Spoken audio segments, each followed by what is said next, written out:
দেখবেন অনেকেই বলবে মেয়েরা মাকে বেশি ভালোবাসে কেন ভাই, মেয়েরা মাকে বেশি ভালোবাসে কেন?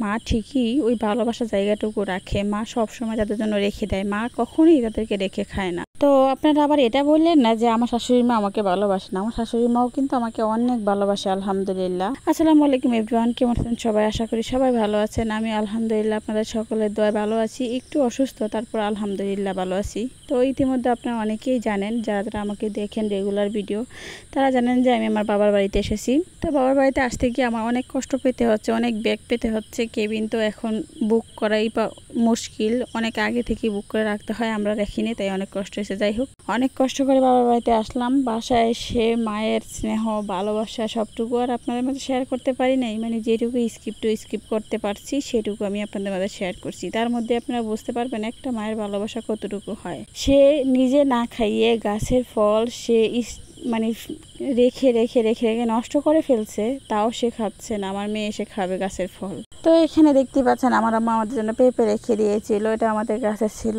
কলা অনেক দিন হয়ে গেছে, তারপরে কিন্তু এটা খাইনি, কারণ গাছের ফলটা আমি পছন্দ করি, আমার মেয়েটা পছন্দ করে। একদম ইনস্ট্যান্টগুলা, বাজারের গুলা কিন্তু ওইরকম স্বাদ ওইরকম তৃপ্তি পাওয়া যায় না, একেই বলে মা। তো চলে আসছি ওই দিন সকাল সকালে। আম্মু আবার এটা ফ্রিজ থেকে নামাই নিয়ে আসলো, ফ্রিজে রাখছিল, ফ্রিজ ছাড়া তো রাখা সম্ভব না, তাই ফ্রিজে রেখে দিয়েছিল।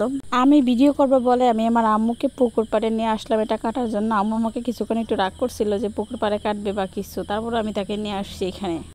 যে সিম্পলি আমি ভিডিও কোনো করে না, যে সিম্পলি যেভাবে আমাদের গ্রামীণ পরিবেশগুলো, একদম ন্যাচারাল গ্রামীণ পরিবেশগুলো আমি আপনাদের মাঝে তুলে ধরার চেষ্টা করেছি, তুলে ধরেছি। যেভাবে গ্রামীণ হাঁস মুরগি তারপর যেভাবে আসে একটা জিনিস করতে গেলে, সেম সবগুলো আমি আপনাদের মাঝে উল্লেখ করে ধরেছি। পাশে যে পুকুরটা দেখতেছেন এটা হচ্ছে আমাদের মাছের পুকুর। এখান থেকে আমরা মাছ চাষ করে আমাদের শুধু প্রতি বছর মাছ চাষ করেই খাওয়া হয়, শুধু এটুকুই আর কিছু না। নিজেদের পুকুরের মাছ, নিজেদের হাঁস, নিজেদের পালিত হাঁস, নিজেদের পালিত মুরগি খাওয়া যে কতটা মানে শান্তি, এটা কেউ বলতে পারবো না। আমরা যারা দূরে থাকি, ঢাকাতে থাকি, কিনে খাই, যেগুলো দেশি মুরগি বলে চালিয়ে যায়, কিন্তু আদৌ সেগুলো দেশি মুরগির স্বাদ আসে না। কিন্তু যেগুলো আমরা নিজেরা লালন পালন করে খাই, ওগুলোর স্বাদে আলাদা।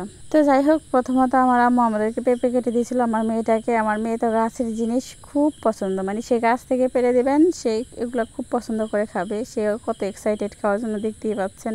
সে সম্পূর্ণটা কাটবে, সবাইকে দিবে, তারপরে সে খাবে। এটা হচ্ছে আমার মেয়ের একটা ভালো গুণ বলতে পারেন, এই জিনিসটা আমারও ভালো লাগে। তো আপনাদের কার কার এরকম গ্রামীণ পরিবেশ ভালো লাগে অবশ্যই কমেন্টে জানাবেন, এবং আজকের ভিডিওটা আপনাদের কাছে কেমন লাগছে অবশ্যই অবশ্যই অবশ্যই কমেন্টে বলবেন। যদি নেক্সট ভিডিও চান, আমি আপনাদেরকে অবশ্যই নেক্সট ভিডিও দেব, বিভিন্ন আমাদের বাড়ির সবকিছু আপনাদেরকে দেখাবো। তো আজকের মতো এই পর্যন্তই। সবাই ভালো থাকেন, সুস্থ থাকেন, আমাদের জন্য দোয়া করেন, আর আমাকে একটু সবাই সাপোর্ট করেন।